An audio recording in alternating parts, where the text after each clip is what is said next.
자, 오늘 제목은 그 길, 그 진리, 그 생명이라는 제목으로 말씀을 나누겠습니다. 요한복음에는 예수님의 모습, 그 존재에 대해서 7개의 에고에이미가 있습니다. 이것은 출애굽기 3장 14절에서 하나님께서 모세에게 말씀하신 나는 스스로 있는 자라고 하신 말씀을 근거해서 예수님께서 말씀하신 것입니다. 예수님께서 에고 에이미, 즉 나는 무엇이다 라고 말씀하신 것은 곧 내가 하나님이라는 것을 말씀하신 것이 됩니다. 그래서 이 에고 에이미가 7개라고 말씀을 드렸죠. 그래서 간단하게 말씀을 드리면 처음에는 이제 생명의 떡으로 말씀하셨고, 그 다음에 세상의 빛, 그 다음에 나는 양의 문이라라고 하시면서 또한 선한 목자라고 말씀을 하십니다. 그리고 부활과 생명이라고 하셨고요. 그리고 오늘 나는 곧 길이요 진리요 생명이니라고 말씀을 하십니다. 그리고 마지막에 나는 참 포도나무이니, 이렇게 7개를 요한복음에 적고 있습니다. 자, 이것은 비유를 통해서 예수님 자신을 표현하신 말씀이시기도 하지만은 예수님이 곧 하나님이심을 나타내신 표현이 됩니다.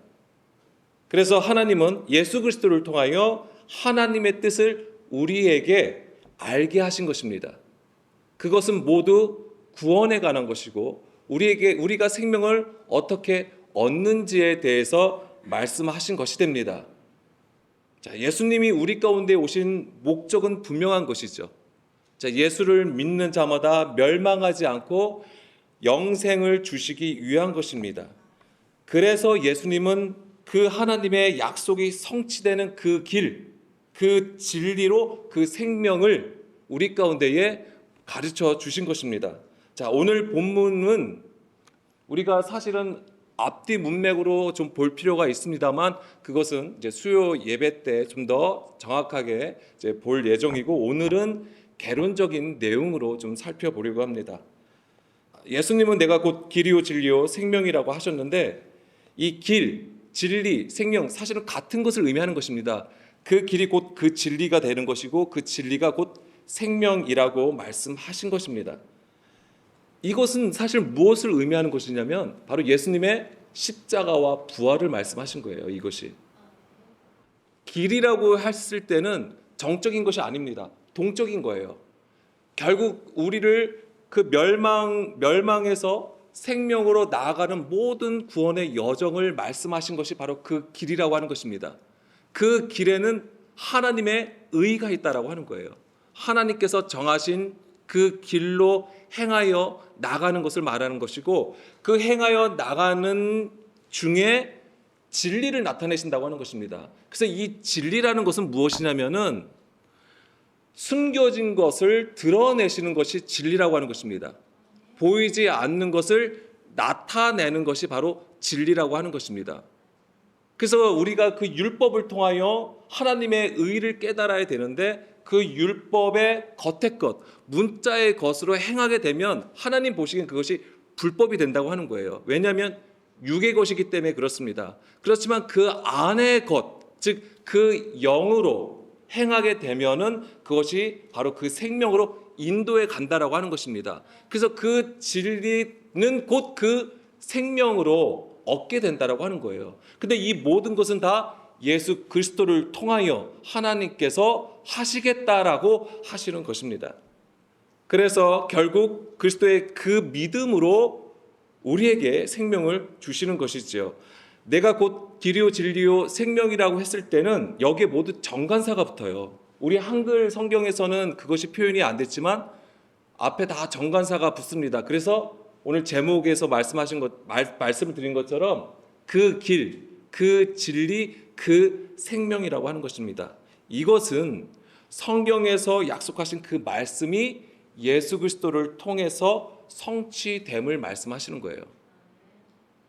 그러니까 예수님께서 우리를 이해하기 쉽게 그렇게 비유로 말씀하신 게 아니라, 그것은 철저하게 하나님의 그 말씀을 따라 순종하셔서 나타내신다라고 하시는 것입니다. 자, 예수님은 창세 전부터 감추인 것을 드러내시는 그 일을 하신 것인데, 그것이 바로 십자가라고 하는 것입니다. 이것은 하나님께서 정하신 주의 길이라고 하는 거예요. 구원으로 인도하시는 하나님의 약속인 것입니다. 그래서 예수님은 우리에게 그 십자가의 길로 오늘도 우리를 부르시는 거예요. 그것은 고난의 길입니다. 그렇지만 거기에서 하나님께서 약속하신 것은 생명이 있다라고 하는 거예요. 우리가 죽지 아니하고는 부활할 수 없습니다. 우리가 그 고난의 길로 가지 아니하고는 생명을 얻을 수 없는 거예요. 그래서 예수님은 철저하게 하나님의 뜻을 따라 순종하심으로써 하나님의 하나님의 그 의를 나타내신 것입니다. 그것이 바로 예수님께서 우리에게 들려주시는 복음이라고 하는 거예요. 그 복음의 말씀을 듣는 것으로 끝나는 게 아닙니다. 걸어감이 있어야 돼요. 그 걸어감이 어디에서 걸어가야 될까요? 우리의 삶에서 걸어가야 되는 거예요. 그것이 바로 광야인 것입니다. 그래서 하나님은 그 광야를 걷는 자, 그 사막으로 걷는 자에게 하나님의 말씀을 주시는 것입니다. 그것은 성경에서 정확하게 하나님께서 약속하신 거예요. 자, 로마서 1장 17절 말씀 보겠습니다. 복음에는 하나님의 의가 나타나서 믿음으로 믿음에 이르게 하나니 기록된 바 오직 의인은 믿음으로 말미암아 살리라 함과 같으니라. 아멘. 자, 예수님께서 걸으신 그 길, 그것이 바로 십자가와 부활인 것이고 거기에 하나님의 의가 나타난다라고 하는 것입니다. 자, 우리는 그 십자가를 통해서만이 아버지께로 나갈 수 있는 거예요. 자, 예수님께서 나로 말미암지 않고는 아버지께로 나갈 수 없다라고 하시잖아요. 그냥 우리가 예수님을 믿으면 하나님 앞에 서는 게 아니에요. 예수님께서 말씀하신 것은 십자가를 지라고 하는 것입니다. 자기를 부인하고 십자가를 지고 나를 따를 때에 비로소 하나님께서 약속하신 그 생명으로 나아간다라고 하는 거예요. 그것이 아버지께로 나가는 거예요. 우리의 신앙 너무 편하게 생각하세요. 우리의 신앙 굉장히 스포티하게 생각하세요. 아닙니다. 굉장히 어려운 것입니다. 우리의 삶 가운데 어려움이 없으면, 힘든 거 없으면 그래 하나님이 나한테 평안을 주시는구나, 내가 지금 신앙생활 잘 살고 있구나, 이렇게 생각하실 수도 있어요. 물론 하나님이 우리를 지키시고 보호하십니다. 우리가 잘 되기를 원하시겠죠, 당연히. 그렇지만 우리의 대부분은 다 육의 것으로 하나님 앞에 있다라고 하는 것이죠. 그것은 우리가 온전함 가운데 나갈 수 없는 것입니다. 그런 부분들을 우리가 항상 깨어서 자각할 필요가 있는 것이죠. 그래서 그 십자가를 통해서 우리가 하나님 앞에 나아가는 것은 죽은 자 가운데서 일어나 다시 살리심을 받는 은혜라고 하는 것입니다. 그것이 바로 믿음으로 사는 의인의 길이에요. 그래, 우리의 죽음과 우리의 생명 얻는 것은 바로 그 하나님께서 정하신 길 위에 있는 것이고, 그것이 우리의 현실적으로 우리의 잘됨과 그렇지 않음으로 평가되는 게 아니에요. 정확하게 우리가 하나님의 뜻을 따라가는 그 길은 바로 의인의 길이라고 하는 것입니다. 자, 잠언서 4장 18절 19절 말씀 보겠습니다. 자, 의인의 길은 돋는 햇살 같아서 크게 빛나 한낮에 광명에 이르거니와 악인의 길은 어둠 같아서 그가 걸려 넘어져도 그것이 무엇인지 깨닫지 못하느니라. 아멘. 자, 19절부터 보게 되면 악인의 길은 어둠과 같다라고 하는 거예요. 그가 걸려 넘어져도 그것이 무엇인지 깨닫지 못한다라고 하는 거예요. 이게 세상 사람들을 얘기하는 게 아니에요. 죄인들을 얘기하는 게 아니에요. 성경에서 말하는 죄인, 즉 우리일 수 있다라고 하는 거예요. 우리의 의로 사람의 것으로 하나님 앞에 설 때에 하나님 보시기에 그것이 죄인이 된다라고 하는 거예요. 근데 더 큰 문제는 뭐냐면 그가 걸려 넘어져도 그것이 무엇인지를 깨닫지 못한다고 하는 것이죠. 이게 가장 큰 문제라고 하는 거예요. 그렇기 때문에 오늘도 우리가 성령님의 인도하심과 가르침을 구하는 거예요. 당연히 우리가 훈계함을 받을 수 있어야 되는 거예요. 하나님께서 가장 원하시는 그 중심은 뭐냐면 듣는 마음이라고 하는 거예요. 그 듣는 마음이라고 하는 것은 내가 좋은 얘기로 듣고자 하는 게 아니에요. 주의 훈계하심, 책망하심을 듣는 심령이 되라고 하시는 말씀입니다. 그래야지만 우리가 살 수 있는 거예요. 자, 18절에 보게 되면 의인의 길은 돋는 햇살 같아서 크게 빛나 한낮에 광명에 이른다라고 했습니다. 이게 뭐냐면 바로 예수님을 따른다라고 하는 얘기예요. 요한복음 8장 12절 말씀해 보게 되면 찾지 마세요. 나는 세상의 빛이니 나를 따르는 자는 어둠에 다니지 아니하고 생명의 빛을 얻는다라고 말씀하셨습니다. 바로 그거예요. 그래서 이 의인의 길은 돋는 햇살과 같다. 즉 예수님을 따른다라고 하는 것입니다. 자, 예수님을 따르는 것은 제자의 삶을 의미하는 것입니다. 교육자만 제자의 삶을 사는 게 아니에요. 우리 모두가 다 제자로 부르심을 받았다라고 하는 것입니다. 철저히 그 말씀의 가르침을 받는다라고 하는 거예요. 그것이 바로 하나님의 의를 나타내는 그 길이라고 하는 것입니다. 자, 이사야 26장 7절 말씀. 의인의 길은 정직함이요 정직하신 주께서 의인의 첩경을 평탄하게 하시도다. 아멘. 자, 의인의 길은 정직하다고 했습니다. 여기서 정직함은 그 마음에 거짓이 없고 꾸밈이 없어서 바르고 곧은 상태를 말하는 것입니다. 그렇지만 여기서 쓰인 단어를 보게 되면 메샤르라는 단어가 쓰였어요. 정직, 공평, 똑바름이라는 사전적인 의미를 가지고 있습니다. 그런데 이 원래 뜻은 우리의 그 마음의 상태가 평평한 것을 말하는 거예요. 평평하게 된 것을 얘기하는 것입니다. 이 정직함이라고 하는 것이. 단지 우리가 거짓말을 안 하는 것을 얘기하는 게 아니에요. 우리의 심령의 상태가 평평하게 평지가 된 것을 말하는 것입니다. 그것이 바로 의인의 길이라고 하는 거예요. 자, 평지가 됐을 때에 우리가 생각나는 말씀이 있을 겁니다. 이사야 40장 3절에서 4절 말씀이죠. 외치는 자의 소리여 이르되 너희는 광야에서 여호와의 길을 예비하라. 사막에서 우리 하나님의 대로를 평탄하게 하라. 골짜기마다 도두어지며 산마다 언덕마다 낮아지며 고르지 아니한 곳이 평탄하게 되며 험한 곳이 평지가 될 것이요. 아멘. 자, 평탄하게 하고 평지가 되게 하시는 것, 이것이 바로 여호와의 길을 예비하는 것이고 하나님의 대로를 준비하는 것입니다. 이게 그 길이에요. 근데 이것을 어디에서 준비하시는 겁니까? 광야에서, 사막에서. 왜요? 광야와 사막은 어떤 곳입니까?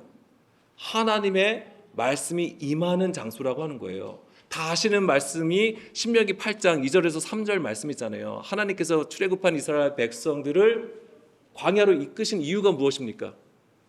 낮추시고 줄이게 하시기 위함이라고 하는 것입니다. 그게 뭐냐면 우리를 평탄케 하시는 작업이에요. 그게 그 광야길이라고 하는 것이.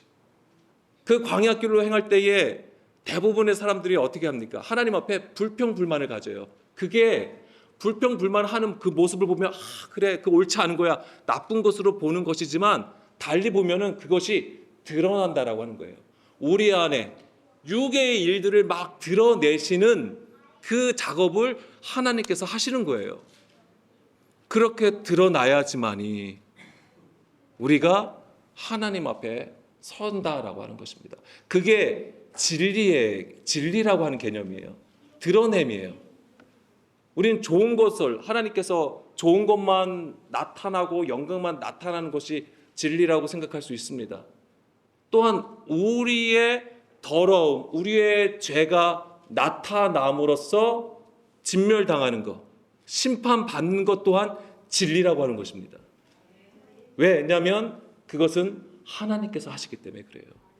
우리가 하는 게 아니에요. 하나님께서 하시는 일이기 때문에 진리가 되는 것입니다. 하나님의 일하심도 태초의 말씀을 따라 하시는 거예요. 그 말씀을 따라서 하나님도 주의 일을 하시는 것입니다. 4절의 말씀이 우리의 높아진 것, 고르지 않은 것 다 평탁케 하시고 우리의 험한 곳을 평지로 만드심이 바로 정직하게 하시는 거예요, 하나님이. 그래서 아까 의인의 길은 정직함이요라고 하는 것입니다. 그러니까 광야로 행함이 의인을 하나님께서 만드시는 거예요. 의인의 길이라고 하는 것입니다. 다시 이사야 26장 7절로 돌아오게 되면 의인의 첩경은 평탄하게 하신다라고 했습니다.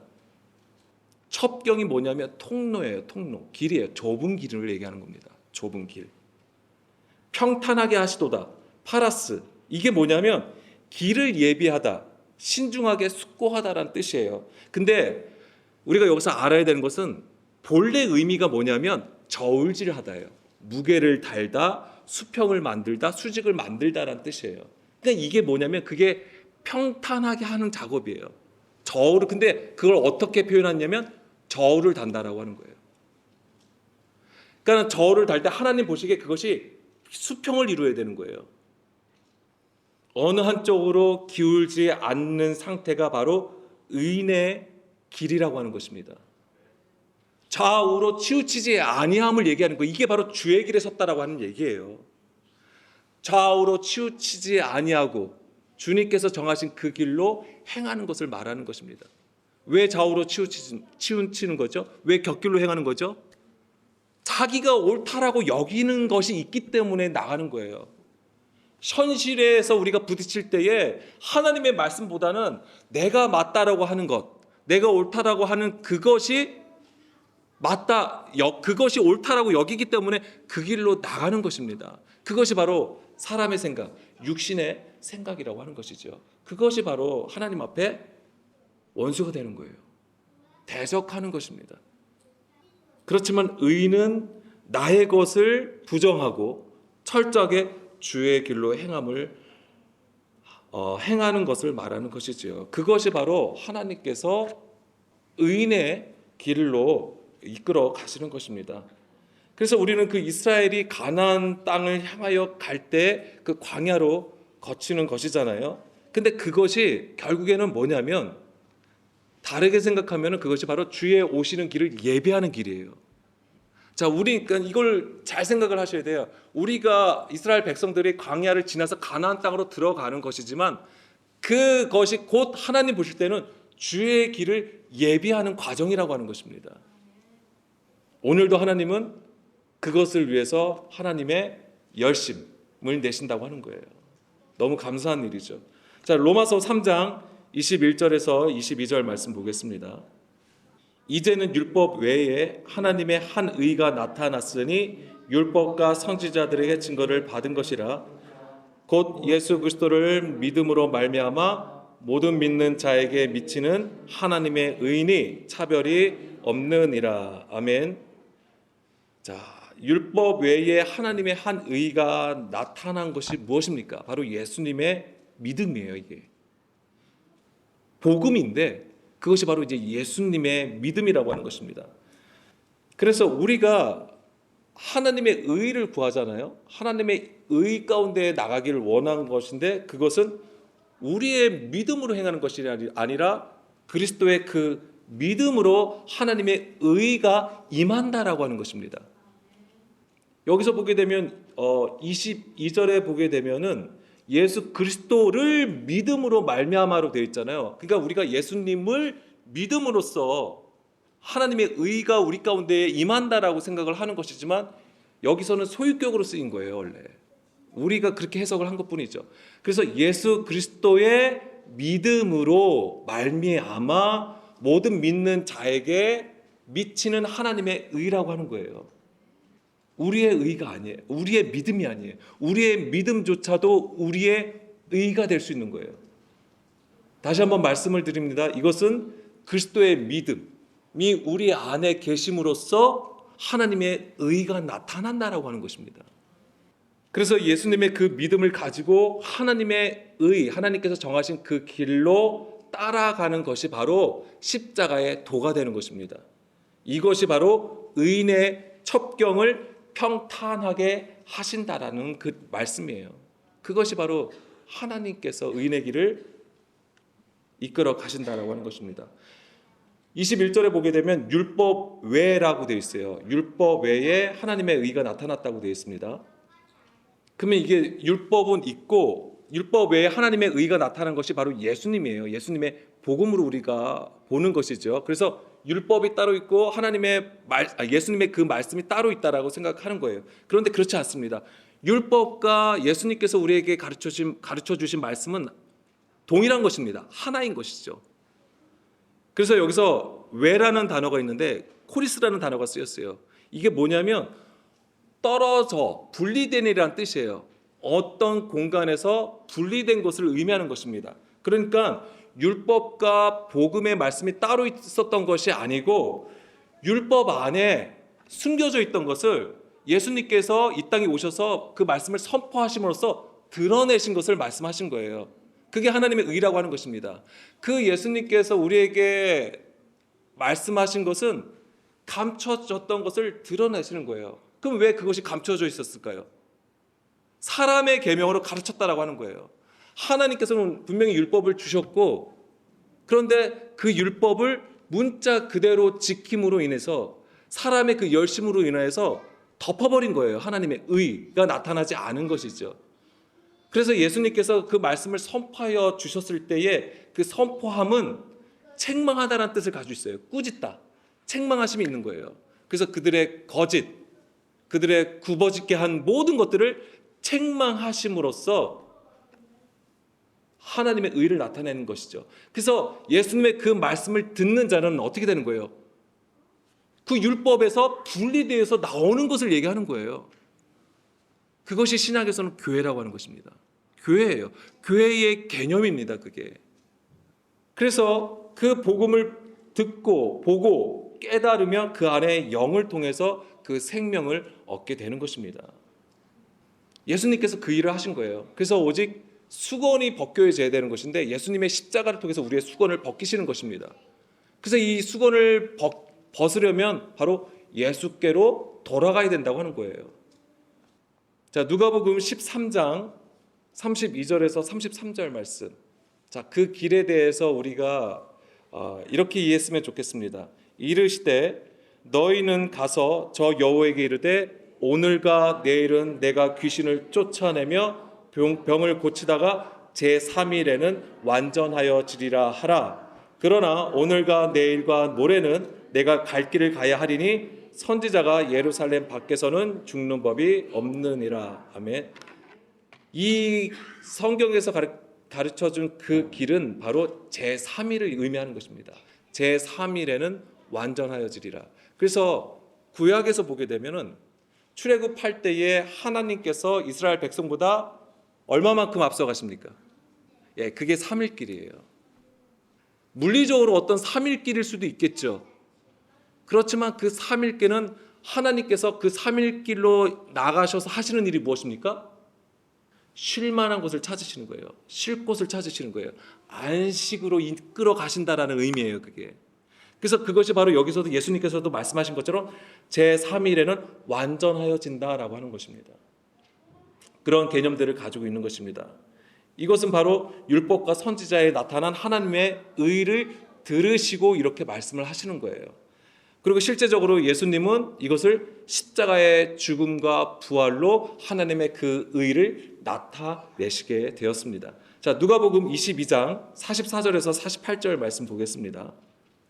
이것은 제가 읽어드릴게요. 중반 보게 되면 모세의 율법과 선지자의 글과 시편의 날을 가리켜 기록된 모든 것이 이루어져야 하리라 한 말이 이것이다 라고 말씀을 하시면서 46절에 그리스도가 고난을 받고 제3일에 죽은 자 가운데서 살아날 것과 또 그의 이름으로 죄사함을 받게 하는 회개가 예루살렘에서 시작하여 모든 족속에게 전파될 것이 기록되었으니 너희는 이 모든 것에 증인이라 이렇게 말씀을 하시죠. 율법과 선지자의 글과 시편의 말씀들이 다 구약을 얘기하는 거예요. 그래서 그 구약은 누구를 가리키는 겁니까? 바로 예수 그리스도를 가리킨다라고 하는 것이에요. 근데 이것이 그럼 예수 그리스도의 무엇이냐 이거죠. 단지 예수님을 얘기하는 게 아니에요. 무엇에 대해 있냐면 그리스도가 고난을 받고 제3일에 죽은 자 가운데서 살아난다는 것을 말씀하시는 거예요. 그러니까 십자가의 죽음과 부활을 기록했다라고 하는 거예요. 그러니까 우리가 모든 말씀을 통해서 반드시 이 십자가의 본질을 가질 수 있어야 되는 거예요. 그래야지만은 그 길로 나가서 진리로 깨닫고 생명을 얻을 수 있다라고 하는 것입니다. 그렇기 위해서는 우리가 걸어가야 되는 그 길에서 우리가 해야 할 것이 무엇일까요? 여기서 보게 되면 회개예요, 회개. 다시 누가복음 24장 46, 47절 말씀. 회개가 일어나야 된다고 하는 거예요. 그래서 예수님께서 공생애를 시작하셔서 하신 말씀이 무엇입니까? 처음에 회개하라. 천국이 가까이 왔다라고 하시는 거예요. 지금 많이 회개하지 않아요, 우리도. 예전에는 그냥 자동적으로 앉으면 제일 먼저 한 게 무엇입니까? 그냥 무조건 회개해요. 뭐 따질 것도 없습니다. 먼저 하나님 앞에 그냥 회개해요. 뭐 깨달았든 깨닫지 못하든 그날의 잘못이 있든 없든 간에 무조건 하나님, 제가 죄인입니다. 오늘 누구에게 좀 신경질도 좀 부리고 불만 불평도 좀 하고 누구에게 좀 욕도 좀 했고 막 이러면서 이제는 하나님 앞에 회개부터 시작을 합니다. 근데 지금은 많이 하질 않아요. 우리의 삶에서 나타난 그 잘못조차도 회개하지 않습니다. 그렇지만 하나님께서 원하시는 것은 어쩌면 그 회개하는 마음이에요. 근데 그 회개는 우리가 우리의 잘못을 하나님께 고백하는 것도 있겠지만은 제일 중요한 건 뭐냐면 듣는 마음이라고 하는 거예요. 그거 절대 잊지 마십시오. 듣는 마음이에요. 그 듣는 마음을 통해서 하나님은 우리의 심령이 상하여지길 원하시는 거예요. 왜냐하면 그것이 상한 심령은 하나님께서 기뻐하시는 제사라고 했거든요. 그런 자에게 하나님은 한량 없는 기름 부음을 부어주시는 거예요. 그 기름 부음을 받을 때에 바로 우리가 주의 길로 나갈 수 있는 것입니다. 그러한 자가 의인이라고 하는 거예요. 우리가 세상의 평가가 좋고 사람의 평가가 좋고 의로워서 의인이 되는 게 아닙니다. 그래서 너희는 이 모든 일의 증인이라고 할 때는 그 증인은 바로 그 의인의 길로 행하는 자를 얘기하는 거예요. 그 완전한 곳으로 이른 자를 얘기하는 게 아닙니다. 어떤 목표치가 있으면, 신앙의 목표치가 있으면 그 목표치에 도달한 자만 의인이 되는 게 아니에요. 우리가 오늘 연약해도 부족해도 하나님의 그 말씀을 따라 그 길에 서는 자가 바로 의인이 되는 것입니다. 하나님은 그런 자를 오늘도 찾으시는 것이고요, 이끌어 가시는 거예요. 왜냐하면 하나님은 그 생명을 약속하셨거든요. 마지막으로 요한복음 15장 1절에서 2절 말씀을 보게 되면 예수님은 나는 참 포도나무요 라고 하십니다. 여기서 우리가 주목해야 하는 것은 4개 붙어 있어 열매를 맺는 가지입니다. 이것은 접붙임을 받은 것인데요. 로마서 11장 17절 말씀으로 인용해서 보면 그 나무 뿌리 진액을 받는 것을 말하는 것입니다. 그것이 있을 때의 진정으로 라고 하는 것인데요. 이것은 그 몸의 지체가 되는 것이고 그리스도 안에 거하는 것, 그리스도와 한 몸을 이루는 것을 말하는 것입니다. 고린도전서 12장 12절에서 13절 말씀을 보게 되면 몸은 하나인데 많은 지체가 있고 몸의 지체가 많으나 한 몸임과 같이 그리스도도 그러하니라. 우리가 유대인이나 헬라인이나 종이나 자유인이나 다 한 성령으로 세례를 받아 한 몸이 되었고 또 다 한 성령을 마시게 하셨느니라. 아멘. 자, 한 영으로 세례를 받아 한 몸이 되었다라고 하는 것입니다. 이것을 얘기하는 것이죠. 그 접붙임을 당한 가지는 그 뿌리로부터 올라온 진액, 즉 주의 말씀으로 열매를 맺을 수 있는 것입니다.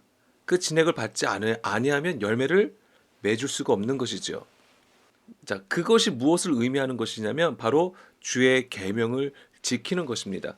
요한일서 3장 24절 말씀 보게 되면 그의 계명을 지키는 자는 주 안에 거하고 주는 그의 안에 거하시나니 우리에게 주신 성령으로 말미암아 그가 우리 안에 거하시는 줄을 우리가 아느니라. 아멘. 자, 주의 영, 그 성령으로 말미암아 그가 우리 안에 거하신다는 것, 그것을 알게 된다고 하고 있습니다. 그것을 우리가 어떻게 증거할 수 있냐면 바로 그의 계명을 지킴으로써 이것이 이루어진다고 하는 것입니다. 그리고 그것은 반드시 열매로 나타난다고 하는 것이죠. 그 열매가 있는 자가 바로 그리스도와 한 몸이 되었다라고 하는 것입니다. 자, 이사야 5장 3절에서 4절 말씀 보겠습니다. 예루살렘 주민과 유다 사람들아 구하노니 이제 나와 내 포도원 사이에서 사리를 판단하라. 내가 내 포도원을 위하여 행한 것 외에 무엇을 다할 것이 있으랴. 더할 것이 있으랴. 내가 좋은 포도 맺기를 기다렸거늘 들포도를 맺음은 어찌 내빈고. 자, 성경에서 포도원은 이스라엘을 가리킵니다. 하나님은 그 포도원을 통해서 좋은 열매 맺기를 원하셨지만 들포도를 맺게 되죠. 들포도는 신맛이 강하고 덜 익은 것을 말합니다. 이것이 무엇을 의미하냐면 하나님의 계명을 폐하고 사람의 계명으로 교훈을 삼아 하나님을 섬기게 하는 것을 말하는 것이죠. 이것은 악한 것입니다.